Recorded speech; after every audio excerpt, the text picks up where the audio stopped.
Hi எல்லாரும் எப்படி இருக்கீங்க? Welcome to our channel Gopi and Bommi.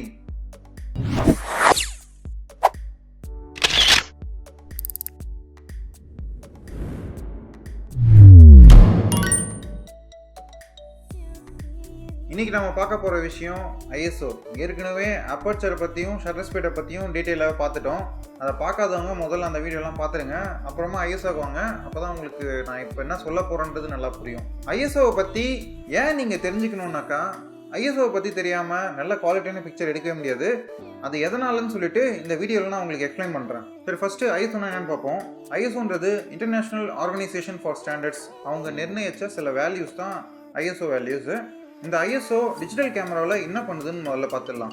Light வந்து நம்ம டிஜிட்டல் சென்சாரில் பட்டு உள்ளே வந்து எலக்ட்ரிக்கல் சிக்னல்ஸாக மாறுது. இந்த எலக்ட்ரிக்கல் சிக்னல்ஸ் ஒரு கெயின் சர்க்யூட் வழியாக போயிட்டு A to D கன்வெர்ட்டர், அதாவது அனலாக் டு டிஜிட்டல் கன்வெர்ட்டர் மூலயமா நம்ம இப்போ பார்க்கக்கூடிய டிஜிட்டல் இமேஜஸாக கன்வெர்ட் ஆகுது. சரி, இப்போ இந்த ஐஎஸ்ஓ என்ன பண்ணுதுன்னு பார்த்தீங்கன்னா, இந்த கெயின் சர்க்யூட் இருக்குது இல்லையா, உள்ளே வரக்கூடிய எலக்ட்ரிக்கல் சிக்னல்ஸை இந்த கெயின் சர்க்யூட் எவ்வளோ ஆம்ப்ளிஃபை பண்ணுது, அதாவது பூஸ்ட் பண்ணுதுன்றதை வந்து இந்த ஐஎஸ்ஓ தான் முடிவு பண்ணும். சரி, இந்த ஐஎஸ்ஓவை எப்படி நம்ம ரெப்ரசன்ட் பண்ணுறோம் அப்படின்னு பார்த்தீங்கன்னாக்கா, 100, 200, 400 இந்த மாதிரி நம்பர்ஸில் ரெப்ரசன்ட் பண்ணுவோம். இதில் 100லேருந்து 200, 400 இந்த மாதிரி இன்க்ரீஸ் ஆக ஒன் ஸ்டாப் ஆஃப் லைட்டுக்கு ஈக்குவலாக சிக்னல் வந்து ஆம்ப்ளிஃபை பண்ணுவாங்க.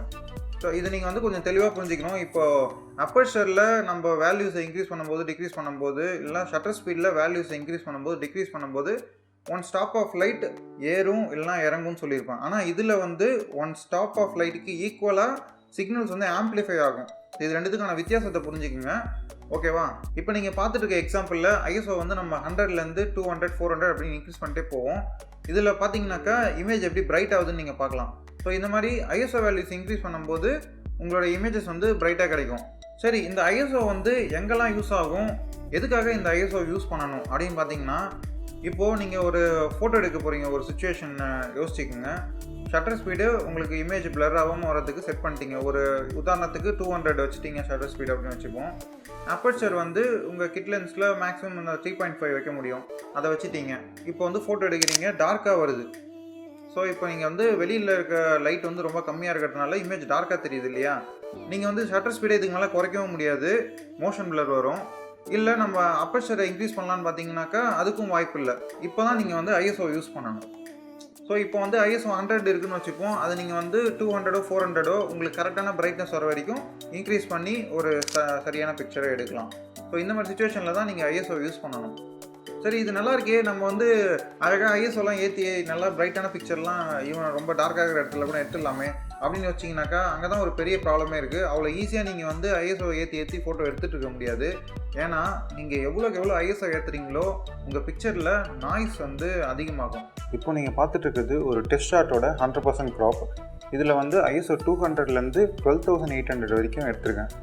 நீங்கள் பார்த்தீங்கன்னா தெரியும், ஐஎஸ்ஓ இன்க்ரீஸ் பண்ண நாய்ஸும் அதில் வந்து நிறைய இன்க்ரீஸ் ஆகிருக்கும். இது ஒரு ஸ்டூடியோ டெஸ்ட் ஷாட், ஃப்ளாஷ் வச்சு எடுத்தது. இதிலே இவ்வளோ நாய்ஸ் வருதுனாக்கா நீங்கள் ப்ராக்டிக்கலாக எடுக்கும்போது எவ்வளோ நாய்ஸ் வரும்னு பார்த்துக்குங்க. அதே மாதிரி இந்த இமேஜஸ் வந்து ஒரு ஃபுல் ஃப்ரேம் கேமராவில் எடுத்தது. நீங்கள் ஒரு க்ராப் சென்சார் கேமராவோ இல்லைனா ஒரு காம்பேக்ட் கேமராவோ வச்சு எடுக்கிறீங்கனாக்கா இன்னும் கூடிய சீக்கிரம் அந்த நாய்ஸ் வந்து அதிகமாக வந்துடும். இதில் பார்த்தீங்கன்னா ஒரு 1600க்கு மேலே தான் அதிக விசிபிள் நாய்ஸ் தெரியுது.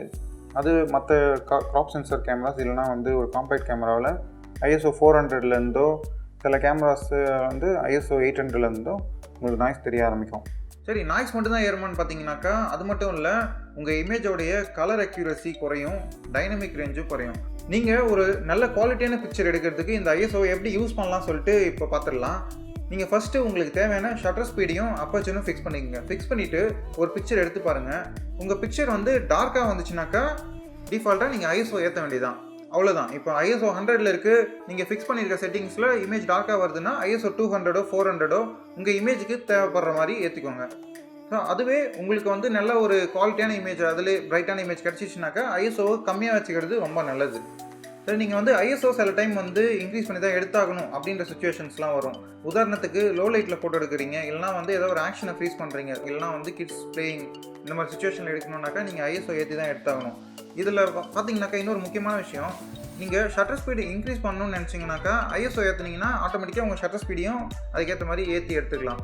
ஸோ இந்த மாதிரி நீங்கள் எடுக்கக்கூடிய பிக்சர்ஸ்க்கு தேவையான கரெக்டான ஐஎஸ்ஓ ஃபிக்ஸ் பண்ணி எடுத்திங்கனாக்கா நல்ல ஒரு குவாலிட்டியான இமேஜஸை எடுக்க முடியும். சரி, லோ ஐஎஸ்ஓ தானே பெஸ்ட்டு, எனக்கு வந்து இமேஜ் டார்க்காக இருந்தாலும் பரவாயில்ல, நான் வந்து கம்மியான ஐஎஸ்ஓவில் வச்சு எடுத்துகிட்டு எடிட்டிங்கில் போயிட்டு நான் பிரைட் பண்ணிக்கிறேன் அப்படின்னு யோசிச்சிங்கனாக்கா அதுவும் சரிப்பட்டு வராது. ஏன்னா நீங்கள் எடிட்டிங்கில் போயிட்டு பிரைட்னஸ் இன்க்ரீஸ் பண்ணும்போது ரொம்ப அதிகமாகவே நாய்ஸ் வரும்.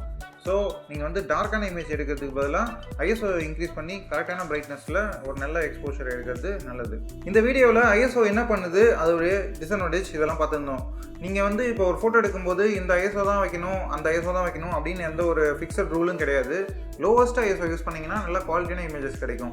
அதுக்கு நான் சொன்ன ஃபார்முலா ஃபாலோ பண்ணுங்கள். நீங்கள் வந்து ஃபஸ்ட்டு ஷட்டர் ஸ்பீடை ஃபிக்ஸ் பண்ணுங்கள், அப்புறம் அப்பர்ச்சர் ஃபிக்ஸ் பண்ணுங்கள், மூணாவதாக ஐஎஸ்ஓக்கு போங்க. இந்த ஃபார்முலா ஃபாலோ பண்ணாலே உங்களுக்கு நல்ல குவாலிட்டியான இமேஜஸ் கிடைக்கும். சரி, நீங்கள் வந்து லோ ஐஎஸ்ஓ வித் லோ ஷட்டரில் எடுக்கிறதுக்கு ட்ரைபாட்லாம் யூஸ் பண்ணிங்கன்னா நல்ல ஒரு குவாலிட்டியான இமேஜ் கிடைக்கும். அதை பற்றி டீட்டெயிலில் வேறு ஒரு வீடியோ பண்ணுறேன். இந்த வீடியோவில் ஐஎஸ்ஓ பற்றி என்னால் முடிஞ்ச அளவுக்கு சிம்பிளிஃபைடாக சொல்லியிருந்தேன். உங்களுக்கு வந்து ரொம்பவே யூஸ்ஃபுல்லாக இருந்திருக்கும்னு நம்புகிறேன். பிடிச்சிருந்ததுனாக்கா வீடியோக்கு ஒரு லைக் பண்ணுங்கள். நாலேஜ் வந்து ஷேர் பண்ணுறதுக்கு தான். இந்த வீடியோ பிடிச்சிருந்ததுன்னா உங்கள் ஃப்ரெண்ட்ஸ்க்கெல்லாம் ஷேர் பண்ணுங்கள்.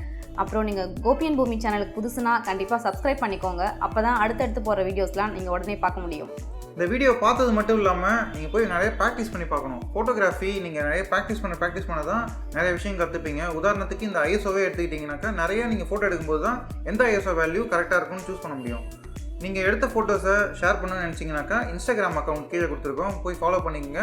உங்களோட ஃபோட்டோஸை எங்களுக்கு டைரக்ட் மெசேஜாகவும் அனுப்பலாம், இல்லை எங்களோட அக்கௌண்ட்டை டேக் பண்ணியும் காமிக்கலாம். உங்களுக்கு வேறு ஏதாவது ஸ்பெசிஃபிக்காக டவுட் இருந்தாலும் கமெண்ட் செக்ஷனில் சொல்லுங்கள். கண்டிப்பாக நான் அதை கிளாரிஃபை பண்ணி வைக்கிறேன். Let's make photography simple. உண்மை உங்களுக்கு மண்பானை பிடிக்குமா? பிடிக்குமே.